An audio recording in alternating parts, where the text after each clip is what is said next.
food is not the most important layer of feeding your body.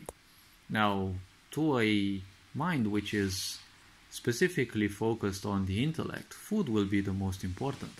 But they forget that every being in this world lives in correlation with this world, and obviously there are multiple layers to you. The physical body, just like you have it, and it is the most perceptive part of you. Obviously, you can easily get attached to it because it is the most accessible to your senses. We also have a mental body, emotional body, psychological body, and well, other layers and dimensions of ourselves. Feeding these will have a certain impact on us, which will be far more important than eating. Because when you eat food, how you eat it also has an influence on your body, because if you constantly gorge on food, you're not welcoming it in your body in a nice, pleasant way. So it will behave in a certain way. Don't forget that food is information. The first type of feeding that I call, as per my own, let's say, classifications, would be what I call extrasensory perceptions or feeding. When you enter a room, your aura will interact automatically with all the energies that are there. Don't forget that your environment has a certain influence on you, and based on that, well, it will either support you, which will lead you to success, or it will cripple you, or, well, pull you down more or less, depending on what you also produce there, and what people who have been before you, and what other people also think and perform in there, because those energies will always have an influence upon you. And they will have the most common influence, because you're not going to eat in every second of your life, but those influences will definitely take place that fast. Then I would say, well, sensory feeding, right? What you see, what you hear, what you taste, these are all bits of information that your body constantly sifts through. Constantly this information is gone through or added. If you see new things, they're gonna be added into the intellect, which is a, well, database collection part of the brain, of our minds, which, well, the mind is a far broader concept, but the intellect deals with gathering knowledge, gathering aspects about the world in order to adapt and to live better.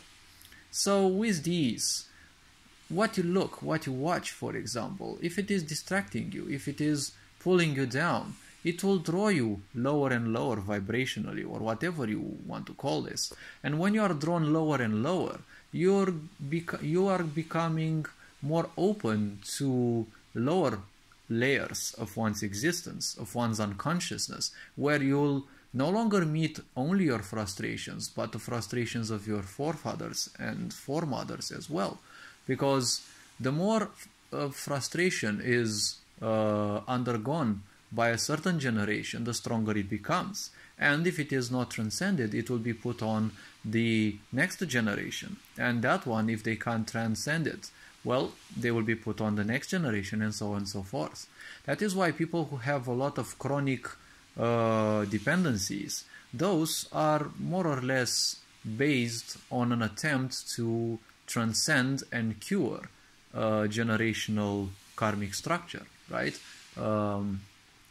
Which exists in all of us, but depending on your own, let's say, vibration or frequency or whatever you want to pull it or put it, well, that's a point, because you're going to be influenced by that. Your level of awareness that you choose to live life, to experience life, also dictates how much influence those will have upon you, right? So what you see, what you hear are, well, sight and hearing are more important to us, because we use these more than just touch and, well, taste, right? So these two are very important, because they will be more important than feeding. Because if you constantly distract yourself, if you constantly listen to things that are pulling you down, the unexamined life is not worth living. So you're gonna feel lower and lower vibrationally. So at a certain moment, if you pass a certain threshold, you'll feel that you are irrelevant. You'll feel that you have no purpose in this life. And then eating suddenly no longer becomes important as well. Or, well, when you start being more and more influenced by generational karmic structure, probably eating will become something you will indulge in, because more and more of their fears, hatreds, misaccomplishments, misunderstandings about life, frustrations, they will start piling up. They've always been there. They still are at every moment of your life. But depending on your vibration, they have a more or less influence upon you. They have a stronger or weaker influence on you. That is why for people who are very conscious, who are very aware in life, and people who are also a certain level of sensitivity at least, well, they aren't that affected by unconscious things, but they can also open themselves up if they don't use their emotions correspondingly, right? Because how you feed your emotions, how you feed your mind, that's how they will simply reply back. You create cycles in your existence which will repeat. That's why you have reoccurring thoughts. That's why you have reoccurring emotions. The unfulfilled energies will seek to become one with creation by liberating themselves from you. So the cycles of those energies will constantly repeat, right? Because that's what a cycle is. Then comes obviously breathing, because you're obviously going to breathe more than you eat. And again, the air that you breathe in is also information that feeds your body in a certain way, right? Poisonous gases, for example, transmit a certain information that the physical body cannot simply comprehend, or that cannot undergo, and it cannot protect itself from, and then, well, you can actually suffer from severe consequences, right? Cold air is also a certain type of messenger, right? All the elements in the air are messengers, and they all have, based on their quantity, a certain message to send to your physical body. Then comes water, which in my case I drink more water than I eat, and obviously water should be drunk at certain times, preferably not too much when you also eat.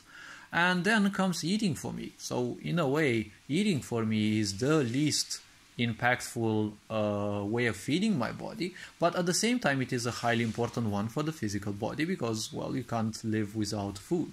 I'm not saying that eating food is irrelevant, but, well, for someone like me who's been eating once per day at least, and at most twice per day for at least 3 years, I'd say 3 years and a half, I would say that that hasn't taken a toll on me, right?